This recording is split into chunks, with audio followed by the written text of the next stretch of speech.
Hi guys, hello. So, want to have a little session with you guys today, and I think that the session will be a combination of me trying to cook and at the same time trying to educate a lot of you Nigerian youths out there. Now, I think it was about 2 years ago. Yeah, that's it. 2 years ago, I literally decided that, you know what? Actually, no, let me rephrase that because that's not true. A friend of mine called me up and said, look, I'm doing something. I need your help. Come over to Nigeria and help me. And I went there. He was doing something amazing. And I think a lot of you, well, we'll come back to that in a bit. But he was doing something amazing, something that most Nigerians don't think about doing. He was planning to be the first man to fly around the world. And the good thing about it is that he finally achieved it. And I will have to be honest, completely honest with you. There were times where, you know, I bought into the vision, I saw it, and I felt, you know what, this is an amazing thing. But there were times where you would think, you know what, maybe it's a bit far-fetched. This is not what we Nigerians do.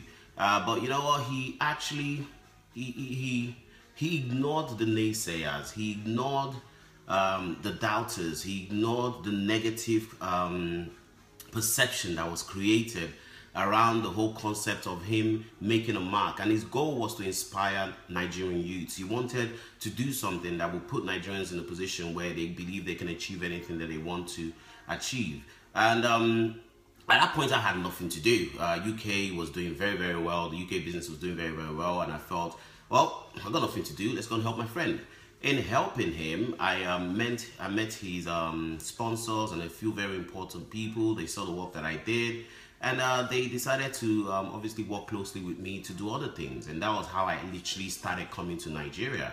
I don't regret it. I would tell every single person out there, look, if you're born and bred in the UK, great. But if your country of origin, don't forget your country of origin. Just don't. And always think about ways you can add value. Because I look at my parents, and I've seen my parents and my parents' friends complain about Nigeria, and their generation, and it's a shame to say, may pass and they may still not see a better Nigeria. Is that what you want for your future as well?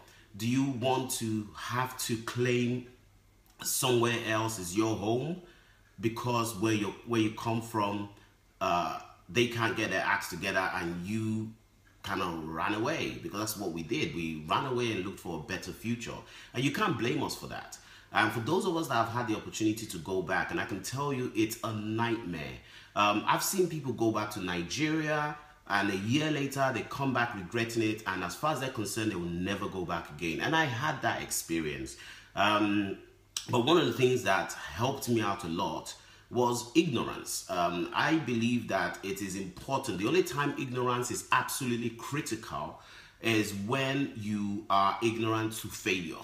When you close your mind to every possible reason why it should fail and you focus on the reason why it should succeed. Where you count the opportunities rather than the cost. Where you understand that investment costs money and you have to do what you have to do to get the job done. And I did that. Today I'm pretty excited. 2 years later, really excited about what's going on.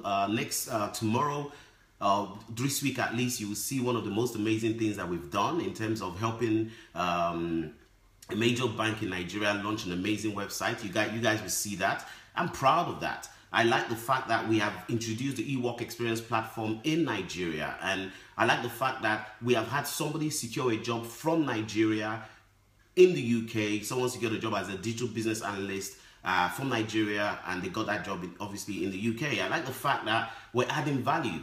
I love the fact that I had a chat with the bank that we work closely with, and I said, look, how about we take 10 million naira, and make it available to young Nigerians who are creative? Because let me tell you something. You think this oil that we are running after, you think that's where the money is? Well, yes, it is actually. But the truth of the matter is that 99.9% of you Nigerians are never going to touch that money. That's just the fact of it. So you've got to find a different oil. And you've got to find a different oil that's easily accessible to you. And I believe that one of the most profitable commodities in this world are human beings. Now, I hate the fact that I've kind of classified a human being as a commodity, but if you understand that an oil well can dry out, a coal mine can dry out, but human beings can reproduce. They're intelligent, they're creative. In fact, everything we look around, when you look around you, everything, the clothes I wear, the food I eat, is as a result of the ingenuity of human beings. And if you can harness that power, then you can have an oil well that never runs out, a resource that never runs out. And I believe that, I like what President Osinbajo is doing. Oh, sorry, I shouldn't have said that. I like what Vice President, but hopefully, maybe, who knows, maybe President Osinbajo, you never know. I like what he's doing. I like the fact that he's connecting with people. I like the fact that he's going out there and kind of charging us to do amazing things. But you know what we need? We need infrastructure. We need the right infrastructure. I keep telling everyone, the moment mobile connectivity, mobile connectivity is not a problem. I like the fact that 90% of, up to 9% of the Nigerian population have mobile connectivity. In the UK over here, we've been told to have a mobile first strategy. That's what we're told to do. Why? Because we're moving towards digital transformation. And it's all great. And I think in the UK, it's about 55%, 60% population that's actually, that they've covered in terms of mobile connectivity. In Nigeria, is close to 90%. That's ridiculous. That's crazy. You can actually connect to people who have a mobile phone as a business. That's mad. Now, if we had broadband connectivity, because our broadband connectivity is the worst in the world, just go and look at the chart, we're the last. It doesn't make any sense. You can't have people so intelligent, so smart, so resourceful. You hear the word 419, and the world is scared of Nigerians when it comes to 419. Well, it's not our fault, is it? If we had the resources to use our brains appropriately, you won't be hearing 419. But even beyond that, Nigerians are still doing amazing things. A lot of you may not even know it. Gatwick Airport, Gatwick Airport, owned by a Nigerian. Look, by the time you start, look at the top black actors in America. Well, they're Nigerian. You know, you can just go on and on and on and on about Nigerian. We're extremely resourceful, and I hate to say it because it looks as if I'm not focusing on other African countries. But hey, in terms of popularity, and when I talk about popularity, both good and bad, we tend to come up all the time. So, and since my origin is Nigerian, I have to talk about it. And I want to say something, and I believe this with all my heart. If Nigerians had the opportunity, if our Nigerian youths had the opportunity, we're not asking for handouts. Nobody needs handouts. We want to work. We want to make our own money. We want to feel good about it. We want to be proud of what we've achieved. We just want the opportunity. And if Nigerians had that opportunity, not handouts, nobody needs aids. Nobody needs any aid from anywhere. We're not hungry. We need resources. You know, we need infrastructure to do what we need to do. And if we had that, look, we would go from an emerging economy to a developed economy in less than 10 years. We would probably be in a position where the entire world is looking to us for the future. Now that's kind of far-fetched, but I doubt it very much. And I'll explain that very, very soon. Now, I mentioned to you earlier, Nigeria has the highest mobile connectivity in the world. The only thing that's left right now is broadband connectivity. Look at Uber. Uber saw the opportunity, jumped into Nigeria. Now, most other countries will probably just ignore it. Well, when Uber moved into China, they were driven out. Why? Because of the immense resource available in China. They created their own business and their own Uber, and they drove Uber out. The same thing is about to happen in Nigeria right now. You got Taxify. And Uber had to drop their price dramatically. I think they dropped it by 40% just to kick Taxify out. And one thing that amazed me, which I was really excited about, was the patriotic nature of Nigerians. And they literally started patronizing Taxify. And all of a sudden, a homegrown business is about to drive an international business out of the country. And it's a digital business. It's literally, it's a digital business. And the business runs off the internet. And it runs off basically having a mobile first strategy. Now, tap into this for a second. Just think about what I'm saying. There are thousands of businesses in the UK that are succeeding extremely well just because of that broadband connectivity, that mobile connectivity, and that new age we're in, which is the digital age. Think about this for a second. All we need to do is look for these ideas over here and replicate it in Nigeria the moment we have broadband connectivity. But you know what? Even though we don't have that yet, even though we don't have that fast broadband connectivity, what's happening right now, which is amazing, is we're making do with the little that we have. And with the little that we have Taxify. With the little that we have Jumia. With the little that we have Konga. With the little that we have so many online businesses coming out. So please, like I said, Nigerians don't need handouts.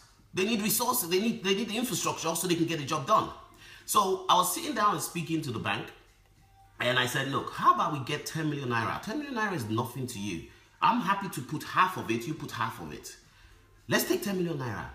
And let's allow Nigerians to come up with the baddest app ideas, the baddest digital concepts.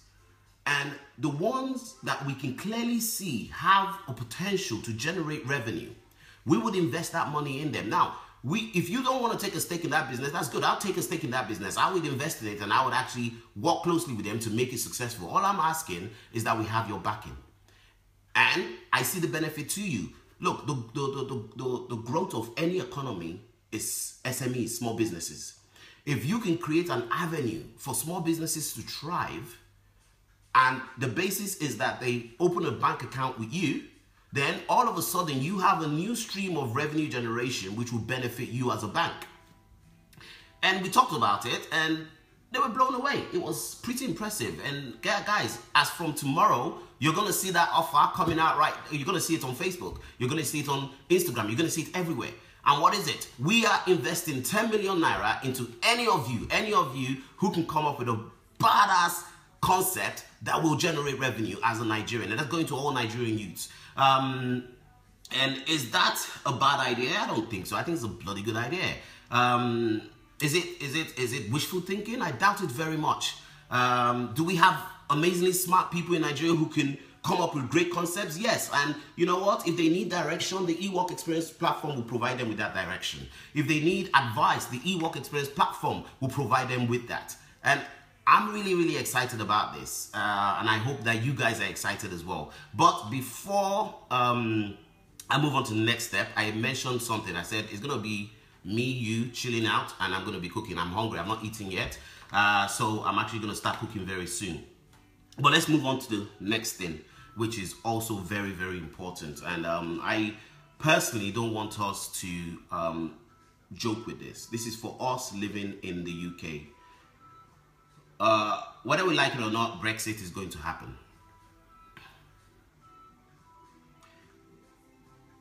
Now, the question is, what are the consequences of this?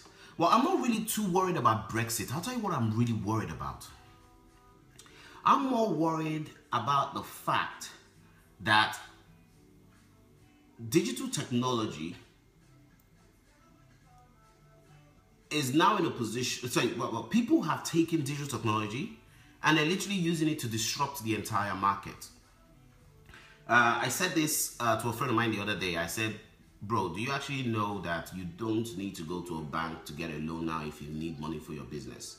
And my friend was like, yeah, right. I was like, yeah, I'm telling you, you can actually get a loan in 20 seconds and you can have the money in your bank in 30 seconds. And you can have as much as £60,000 in your bank. I'm not like, yeah, right, that's not possible. Even banks may be able to do it, but at least it'll take 3-4 days. I said, yes, I know that, but I'm telling you that this is now being provided by another company that doesn't even have a high street bank anywhere. You can't walk into the bank, but you can get this money straight from them. It's like, yeah, right. I said, go online, type in PayPal small business loan. Now, if you don't believe me, I want you to do the same thing. Just go online right now and type in PayPal small business loan or PayPal loan 20 seconds or whatever it is. It will shock you. Once you have a PayPal account and you have a business, you can get a loan as high as 60,000, 70,000 pounds or whatever it is into your bank account instantly in 20, 30 seconds. That's scary. What are they doing? Well, sorry. How is that possible? Is the question? Is the right question? Because normally you have to do a credit check. It has to go to an underwriter. If maybe they then decide whether they're going to give you the loan or not. So how is that possible? Well, that's the beauty of top platform technology. The beauty of big data. The beauty of cloud computing. The beauty of social business and mobile. But you know what? Let's look at how this is possible. This is possible as a result of big data. The ability to gather data from a variety of sources and analyze that data and come up with a decision quickly enables businesses to make an informed decision, which is pretty impressive.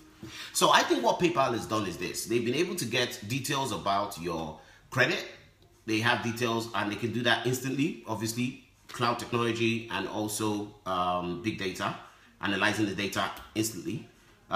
They have your information because you transact with them, and they probably collect information from other areas. They obviously, because your bank account is linked to it as well, so they have access to your bank. So all of a sudden, everything is integrated. You know, the power of APIs is integrated. So they can actually decide straight away that you make X amount of money a year. Based on the money you make, X amount of money you make a year, and your credit score, we can give you this, and they can get that information in seconds. So now, small businesses don't need to go to banks. Excuse me. If they don't need to go to banks and everyone is going to PayPal to get a small business loan, there's a big, massive market share which helps banks make money that they're losing and is going to PayPal. That is disruptive technology literally being taken advantage of by a disruptive company coming in to disrupt years of traditional ways of doing something. So, on Friday, my friend called me up and said, KG, would you believe it? He works at a high street bank, and he said, so company has just let go of 26 BAs. Everyone is shocked, and apparently they're going to let go of more people. And he said, and I said to you, why do you think that is? He said, I don't know. I said, well, I'll tell you 3 reasons why. Because I've been doing a lot of reading, I've been doing a lot of researching. Reading is important. You guys must be informed. You must stay informed. You got to be informed to be ready for the future, to be prepared for the future. So, and I told him, I said, look, this is very straightforward. First of all, Brexit is creating uncertainty. So there will be a restriction on investment right now. And also, why should we be investing when we may not be in the UK? Just Google it. Find out how many companies are actually moving out of the UK now to go to a place where they are able to operate on. Look, all this idea of sovereignty, let everything be British, stay British. That one is just screaming. All you are doing is just screaming. We now live in a global economy. We live in a global economy that is enhanced by digital technology. As a result of it, you can't go back to the past. Whether you like it or not, you have to evolve. One prediction that has been made is that the greener we become, which is obviously happening, there'll be no need for fuel, there'll be no need for petrol. Now, let's say that will happen in 30 years. Let's go back to Nigeria. If the economy of Nigeria is living off oil and there's no need for oil again, what do you think will happen to that country? So, we'll leave that one for another topic. But China is leading the way in renewable energy. India is also leading the way in renewable energy. I couldn't understand why a particular country which has been leading the way in renewable energy will wake up one day and decide to go to coal. You guys know who I'm talking about. But that goes to tell you that we're moving to an age where technology will define which country holds the power and which country holds the wealth. We have seen companies becoming trillion-dollar companies, not yet, in a matter of years. Facebook, Amazon, Tesla. Go and Google these things, find out. Just Google these things, you know. Like I said, don't just take my word for it. Go and Google it and find out yourself. In a matter of years, companies that have been around for hundreds of years have not even reached billions. Companies that have been around for just a matter of for a few years will be worth trillions in a couple more years' time. So what's happening to these high street banks? What's happening to companies in the UK? Well, if they're not digitally transforming, if they're not taking advantage of the digital technology available to them and using it to enhance every area of their business, if they're not looking to digitize and automate, if they're not looking to have a centralized customer data center with multi-channel integration, with the aim to further integrate into the customer's lifestyle, with the aim to find better ways to drive down operational costs, with the aim to increase market share. If they don't do that, they're going to find out very, very quickly that nobody wants to use their service. And that's what's happening. So these companies are beginning to realize it, and they're like, look, we can't be doing things the old way. And when you decide not to do things the old way, you have to start looking at the people who can help you do things the new way. So why did they let 26 BAs go? Well, it's pretty straightforward.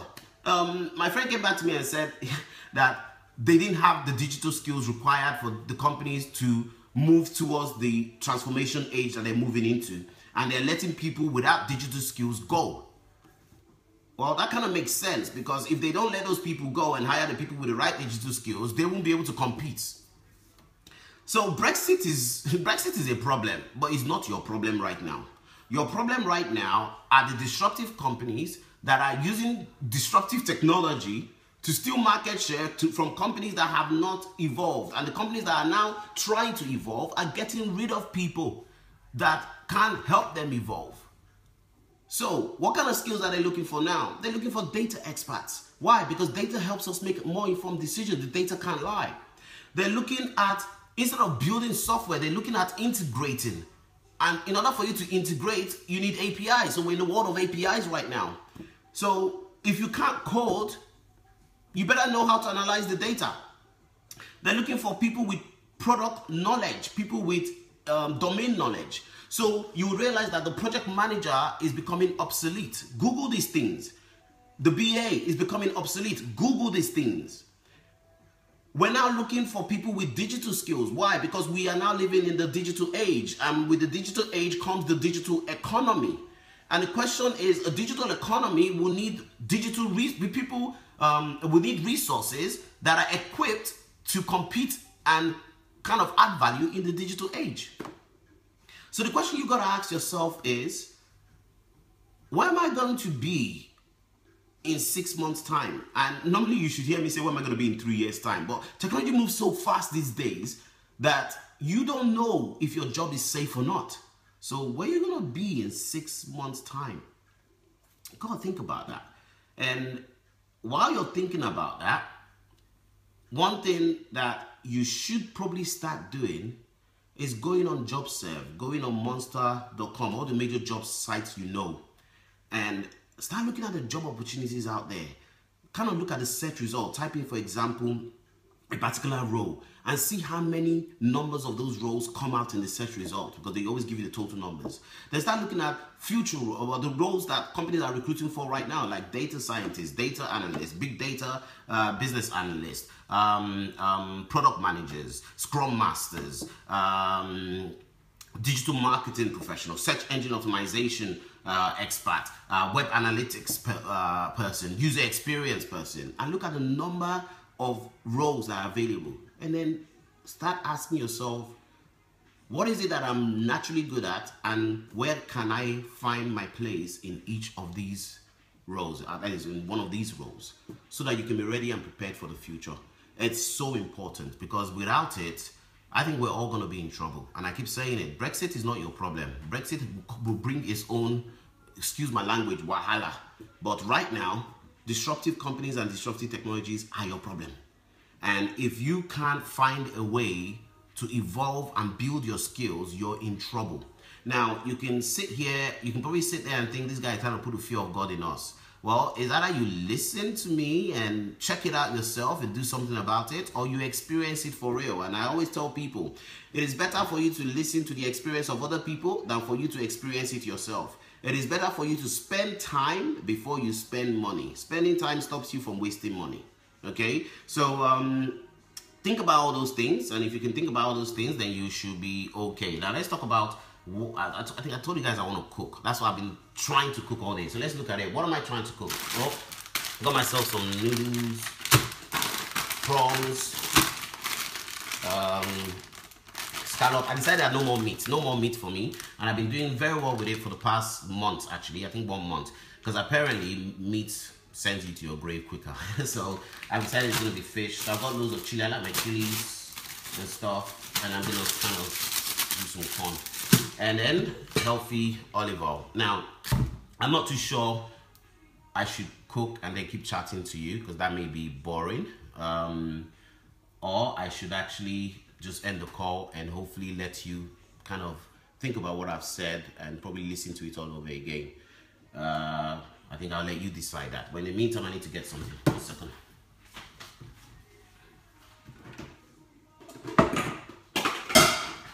Oh, where's this stuff?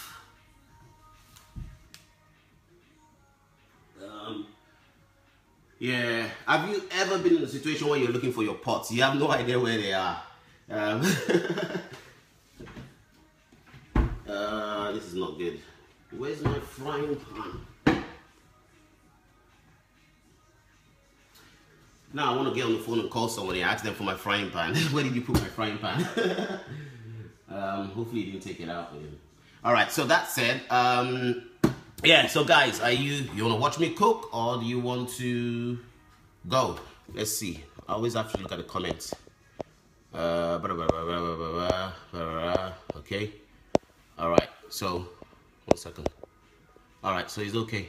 All right, guys. So I'm gonna go. 1 second. Yeah, I'm gonna go. Oops. This is so hard to look at this thing.